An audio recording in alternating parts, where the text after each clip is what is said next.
ऐसे तो दिवाली का त्योहार बहुत ही खुशी और उल्लास से बनाया जाता है।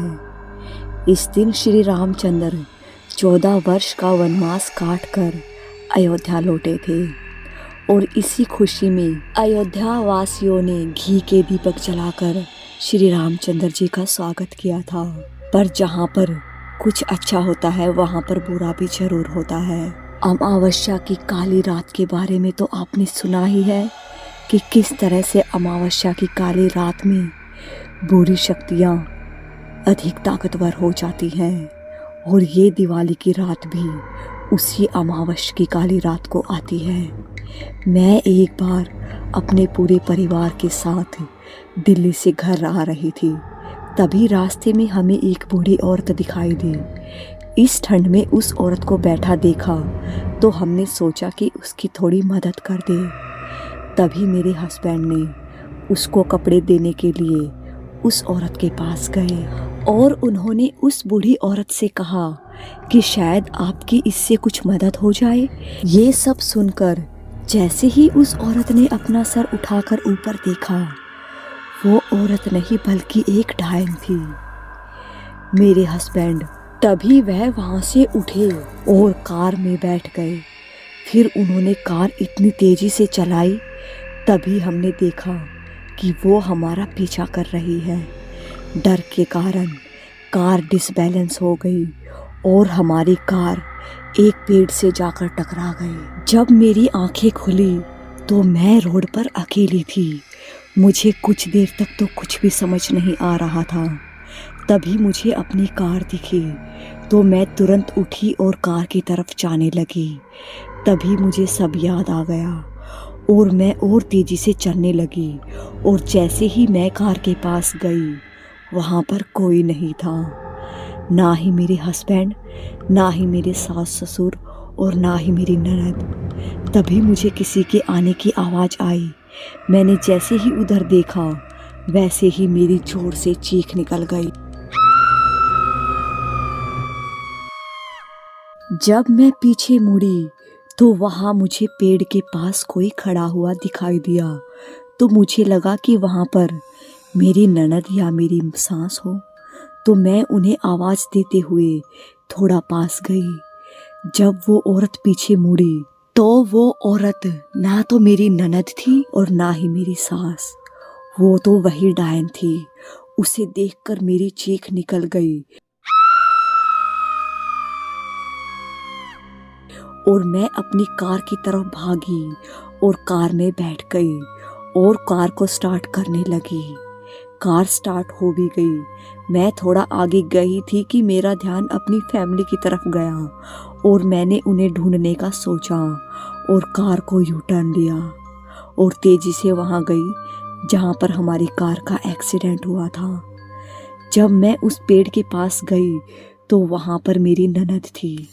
मैंने उसे देखा और कार से पानी लिया और वापस पेड़ के पास गई तो वहाँ पर मेरी ननद नहीं थी। और तभी मुझे पीछे से आवाज़ आई, पुष्पा, पुष्पा, मैं यहाँ तुम्हारे पीछे हूँ। मैं अपनी ननद की आवाज़ सुनकर मैं पीछे मुड़ी तो वहाँ पर मेरी ननद नहीं बल्कि वही डायन थी। उसे देखकर मुझे चक्कर आ गया और मैं वहीं गिर गई।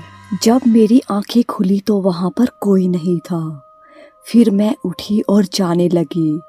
मुझे फिर किसी ने पीछे से आवाज़ दी, लेकिन इस बार मैं पीछे नहीं मुड़ी और चुपचाप आगे बढ़ती गई। आगे बढ़ते बढ़ते मैं एक बस्ती में पहुंची। वहाँ पर मुझे माँ जी का बैग पड़ा मिला। मैं उसे देखकर बोली, ये तो माँ जी का बैग है। उसके बाद मैं अपनी माँ जी को ढूंढते हुए आगे बढ़ी तो वहाँ पर मुझे मेरा पूरा परिवार मिल गया। मैंने फटाक से मेरे हाथ में पानी की बोतल ली और उसमें से पानी निकालकर उन सब के मुंह में डालती गई और उनको होश में लाती गई। सभी लोग होश में आ चुके थे सिवाय मेरी ननद के। उसके बाद उनको उठाकर अस्पताल ले जाया गया और अस्पताल जाने के बाद जब उनको होश आया तो उनकी हरकतें पहले जैसी बिल्कुल भी नहीं थी। वह बिल्कुल ही बदल गई थी। ऐसा लग रहा था कि उस हादसे का उन पर बहुत बुरा असर पड़ा है और वह हादसे से अभी तक उभरी नहीं हैं। हम लोगों को यही लगा, इसलिए हम लोगों ने उसको ज़्यादा फोर्स नहीं किया। वह चुपचाप अपने कमरे में बैठी रहती और अपने में ही रहती। एक रात जब मैं पानी पीने के लिए उठी तो मुझे मेरी ननद के कमरे से किसी के बोलने की आवाज़ आई। जब मैं उनके कमरे की तरफ गई तो आवाज़ और तेज होने लगी। मैंने थोड़ा सा दरवाज़ा खोला तो अपनी ननद को देखा कि वह दीवार पर देखकर किसी से बातें कर रही थी। मैंने उनको आवाज़ दी कि दीदी आप इतनी रात में किससे बातें कर रही हो? तो उन्होंने कुछ नहीं कहा, मेरी तरफ देखा और उसके बाद अपने बिस्तर पर दोबारा चली गई। मुझे लगा कि दीदी नींद में थी, शायद इसलिए ऐसे बोल रही होंगी। मैं इस बात को इग्नोर करके पानी पी के सोने चली गई। फिर अगली सुबह हम सब लोग नाश्ते के लिए तैयार थे। दीदी अभी तक अपने कमरे से नहीं आई थी, तो माँ जी ने कहा कि अपनी दीदी को बुलाना। मैं दीदी को बुलाने उनके कमरे में गई तो मैंने देखा कि दीदी कमरे के कोने के दीवार से अपना सिर टिकाए बैठी हुई थी और उनके बाल बुरी तरीके से उछड़े हुए थे और वह अपने में ही कुछ अजीब सी भाषा में बड़बड़ा रही थी। मुझे यह सब देखकर इतना ज़्यादा डर लगा कि मैं वहीं पर चीख के बेहोश हो गई। मेरी चीख की आवाज़ सुनकर सभी घर के लोग वहाँ पर आ गए। वहाँ पर जब वो आए तो दीदी बिल्कुल नॉर्मल हो गई। माँ जी ने पूछा कि क्या हुआ पुष्पा को और ये चीखी क्यों थी और ये बेहोश कैसे हो गई? तो दीदी ने बोल दिया कि पता नहीं मुझे तो पता ही नहीं चला ये कब आई थी यहाँ पर, मैं तो अपने कमरे में ही बैठी थी। फिर उन लोगों ने किचन से पानी लिया और मेरे मुंह पर छींटे डाले। फिर मैं होश में तो आ गई लेकिन कुछ भी बोलने की हालत में नहीं थी। मैं इतना ज़्यादा डर गई थी कि मुझे उनसे डर लगने लगा था और मुझे ऐसा लग रहा था कि दीदी को कुछ तो हो गया है। फिर मैंने इस बात का पता लगाने के लिए कि आखिरकार दीदी को हुआ क्या है, मैं उनके कमरे में रात में गई तो मैंने देखा कि दीदी अपना सर दीवार पर मार रही हैं और फिर से वैसे ही किसी अजीब सी भाषा में बड़बड़ा रही है। मैंने दीदी की ये हरकतें देखी लेकिन उस टाइम मैंने कोई रिएक्ट नहीं किया और मैं तुरंत जाकर अपने हस्बैंड को उठाकर दीदी के कमरे में ले गई।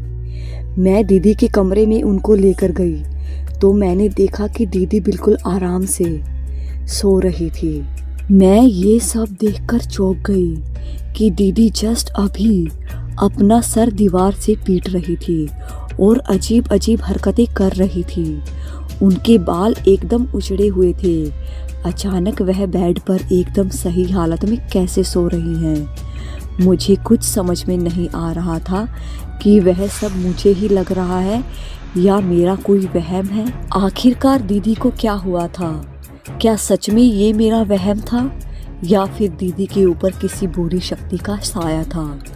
जानने के लिए बने रहिएगा कहानी के साथ। इस कहानी को आगे सुनने के लिए इसी कहानी की डिस्क्रिप्शन में लिंक दिया गया है, उस लिंक पर क्लिक करके इस कहानी को आप आगे सुन सकते हैं। कहानी अच्छी लगी हो तो चैनल को सब्सक्राइब और वीडियो को लाइक शेयर करना न भूलिएगा।